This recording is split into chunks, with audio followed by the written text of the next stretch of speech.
Hello everyone, मैं हूं आस्था और आज हम इस वीडियो में आईसीडीएस सुपरवाइज़र के बारे में जानेंगे। अगर आप आईसीडीएस सुपरवाइज़र बनना चाहते हैं और आप नहीं जानते हैं कि कैसे बनते हैं, क्या प्रोसेस होती है, क्वालिफिकेशन, एज क्राइटेरिया, सैलरी, सारा सब कुछ हम इस वीडियो में डिस्कस करने वाले हैं। इनफैक्ट हम ये भी कवर करेंगे कि अगर आप आईसीडीएस सुपरवाइज़र बनना चाहते हैं तो आपको किस वेबसाइट पर अपडेट रहना होगा। सभी कैंडिडेट जो भी इंटरेस्टेड हैं आईसीडीएस सुपरवाइजर के बारे में जानने के लिए वीडियो को कंटिन्यू रखिए। सबसे पहले हम आईसीडीएस का फुल फॉर्म देखेंगे। आईसीडीएस का फुल फॉर्म होता है इंटीग्रेटेड चाइल्ड डेवलपमेंट सर्विसेज और आईसीडीएस सुपरवाइजर। सुपरवाइजर तो आप सभी अच्छे से जानते हैं, जिसको हिंदी में पर्यवेक्षक कहते हैं। आईसीडीएस सुपरवाइजर कहें या डब्ल्यूसीडी सुपरवाइजर या हम हिंदी में महिला पर्यवेक्षक कहें, ये सारे पद एक ही हैं, अलग अलग नाम से जाने जाते हैं। बात करेंगे आईसीडीएस सुपरवाइजर किस डिपार्टमेंट के अंतर्गत आते हैं। तो आईसीडीएस सुपरवाइजर, जैसे कि आप आईसीडीएस से ही समझ रहे हैं, ये जो पोस्ट रहती है ये महिला एवं बाल विकास विभाग, जिसको हम डब्ल्यूसीडी या फिर वुमेन चाइल्ड डेवलपमेंट डिपार्टमेंट भी कहते हैं। महिला एवं बाल विकास विभाग में आईसीडीएस सुपरवाइजर की पोस्ट होती है। नाउ हम बात करेंगे कि ये जो पोस्ट है, इस पोस्ट के लिए वैकेंसी स्टेट लेवल पर रिलीज होती है या सेंट्रल लेवल पर। तो ये जो पोस्ट रहेगी, इसके लिए नोटिफिकेशन स्टेट लेवल पर रिलीज किए जाते हैं। लेकिन स्टेट लेवल पर रिलीज होने के बावजूद भी बहुत सी ऐसी स्टेट रहती हैं जहां पर अदर स्टेट के कैंडिडेट एलिजिबल होते हैं, जैसे कि राजस्थान, छत्तीसगढ़, मध्य प्रदेश, बिहार, ये अलग अलग कई स्टेट हैं। वहीं अगर हम कुछ स्टेट की बात करें तो उनकी जो लोकल लैंग्वेज रहती है उसकी वजह से अदर स्टेट के कैंडिडेट एलिजिबल नहीं होते हैं। लेकिन जिन स्टेट की मैंने आपको नाम बताए हैं, उन स्टेट में हिंदी भाषा यानी हिंदी लैंग्वेज रहती है मुख्यतः, इसलिए इन स्टेट में जिनको हिंदी आती है वो अप्लाई कर सकते हैं। अगर हम अदर स्टेट की बात करें तो उड़ीसा, महाराष्ट्र या अदर स्टेट जहां पर उनकी खुद की एक राज्य भाषा होती है, डिफरेंट लैंग्वेज जिसको हम कहते हैं कि रीजनल लैंग्वेज रहती है, उड़िया, मराठी, तेलुगु, इसी वजह से अदर स्टेट के कैंडिडेट आवेदन नहीं कर पाते हैं। तो अभी जिन स्टेट के मैंने नाम बताए हैं, अगर वहां से नोटिफिकेशन आता है तो आप किसी भी स्टेट से बिलोंग करते हो आवेदन कर सकेंगे। अब बात करते हैं कि ये जो पोस्ट है ये किस ग्रुप के अंतर्गत आती है। तो आईसीडीएस सुपरवाइजर ग्रुप बी की पोस्ट है। नाउ हम जानेंगे आईसीडीएस सुपरवाइजर की रिस्पॉन्सिबिलिटीज के बारे में। तो आईसीडीएस सुपरवाइजर की जो रिस्पॉन्सिबिलिटी है या कार्य है, ये अपने क्षेत्र के आंगनवाड़ी केंद्रों का पर्यवेक्षण करना होता है, निगरानी करनी होती है।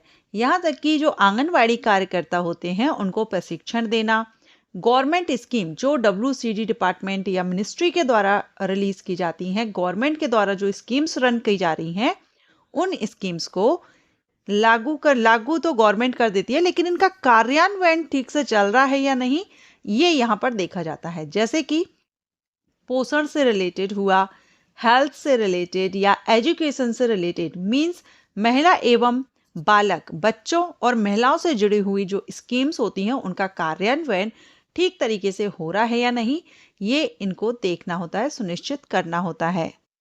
अब हम बात करेंगे कि अगर आप आईसीडीएस सुपरवाइजर बनना चाहते हैं तो क्वालिफिकेशन क्या होनी चाहिए। तो इसके लिए एनी ग्रेजुएट कैंडिडेट एलिजिबल होते हैं। ग्रेजुएशन आपने किसी भी सब्जेक्ट से किया हो आवेदन कर सकते हैं, लेकिन कुछ स्टेट ऐसे हैं जो महिला पर्यवेक्षक पद पर 12वीं पास कैंडिडेट के लिए भी एलिजिबिलिटी देते हैं। इसके अलावा कुछ स्टेट में ग्रेजुएशन के साथ में कंप्यूटर का डिप्लोमा भी मांगा जाता है। आजकल वैसे लगभग ज़्यादातर स्टेट में कंप्यूटर डिप्लोमा मांगते हैं, क्योंकि कंप्यूटर पर आपको जो वर्क है वो रहता है, कंप्यूटर का यूज़ करना आना चाहिए। इसी वजह से अगर आप बनना चाहते हैं आईसीडीएस तो मैं ज़रूर कहना चाहूँगी कि आप ग्रेजुएशन के साथ में कंप्यूटर का डिप्लोमा ज़रूर ले लें, क्योंकि अभी राजस्थान स्टेट में अगर हम देखें तो ग्रेजुएशन के साथ डिप्लोमा मांगा गया है। वहीं अगर हम उड़ीसा स्टेट की बात करें तो वहाँ पर डिप्लोमा नहीं मांगा गया है। तो ये डिपेंड करता है कि आप किस स्टेट से अप्लाई कर रहे हैं। बात करेंगे एज क्राइटेरिया की। तो किसी किसी राज्य में कम से कम एज 18 रखी गई है, मिनिमम एज 18 है। वहीं किसी किसी में 21 वर्ष भी रखी गई है। जैसे उड़ीसा स्टेट में मिनिमम 21 वर्ष है, राजस्थान में 18 वर्ष रखी गई है। इसी तरह से अपर एज लिमिट भी डिफरेंट रहती है। कहीं पर आपको 35 वर्ष, 40 वर्ष या 42 वर्ष देखने को मिलेगी। उड़ीसा स्टेट में अपर एज लिमिट 42 ईयर है। वहीं राजस्थान में आई थिंक 40 ईयर रखी गई है, राजस्थान स्टेट में। सो ये भी डिपेंड करेगा आपके स्टेट के ऊपर। इसके अलावा मैं यहाँ पर एक पॉइंट और आपको बताना चाहूँगी एलिजिबिलिटी को लेकर के, कि अगर आप राजस्थान स्टेट से अप्लाई करने जा रहे हैं तो राजस्थान स्टेट में जो समान पात्रता परीक्षा कंडक्ट कराई जाती है हर साल ग्रेजुएशन लेवल की, वो आप जरूर दें, क्योंकि उसी के बेस पर फिर आप एलिजिबल होते हैं ICDS सुपरवाइजर के लिए आवेदन करने के लिए। नाउ हम जानेंगे सिलेक्शन प्रोसीजर। तो सिलेक्शन प्रोसीजर में रिटन एग्जामिनेशन रहेगा।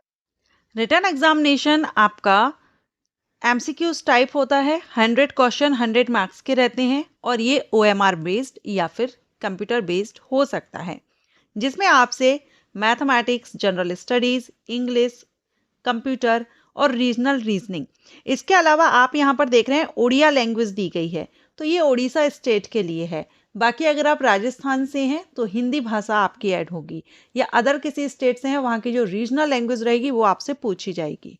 ठीक है, तो ये आपका सिलेबस रहता है। नेगेटिव मार्किंग भी इसमें रहती है। हिंदी और इंग्लिश दोनों ही लैंग्वेज में आपको क्वेश्चन पेपर रहता है, जो भी आपका मीडियम है उसमें आप दे सकते हैं। रिटन एग्जामिनेशन के बाद किसी किसी स्टेट में आपको इसमें सेकेंड फेज भी देखने को मिलता है। जैसे कि आप देख रहे हैं प्रैक्टिकल स्किल टेस्ट, जो आपका स्किल टेस्ट होगा 50 नंबर का, ये उड़ीसा स्टेट से है। वहीं कुछ स्टेट रहेंगी जो इंटरव्यू भी कंडक्ट कराती हैं और कुछ में आपका रिटन एग्जामिनेशन के बेस पर भी सिलेक्शन होता है। तो ये डिपेंड करेगा राज्य पर। एंड लास्ट में हम बात करेंगे सैलरी की। तो ICDS सुपरवाइजर के लिए बेसिक पे 35,400 रहता है, लेवल 9 से सैलरी रहती है। ये हम उड़ीसा स्टेट के नोटिफिकेशन के बेस पर यहाँ पर कवर कर रहे हैं। अदर स्टेट में आपको हो सकता है कि अलग हो, लेकिन एक एवरेज हम देखें तो आपका बेसिक पे 35,400 रहेगा, क्योंकि अभी हमने देखा ये ग्रुप B की पोस्ट है। तो ये आप अपने स्टेट के नोटिफिकेशन में एक बार क्लियर कीजिएगा। आप में से किसी ने कमेंट किया था ICDS सुपरवाइजर पर डिटेल वीडियो आप प्रोवाइड कीजिए, जानकारी दीजिए।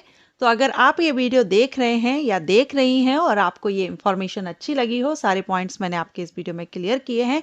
अगर आपको ये वीडियो अच्छा लगा है, आप सभी को अच्छा लगा हो, पसंद आया हो, तो वीडियो को लाइक कीजिए। अगर किसी पोस्ट के बारे में आप डिटेल इन्फॉर्मेशन चाहते हैं, कमेंट करके जरूर बताएं। Thank you.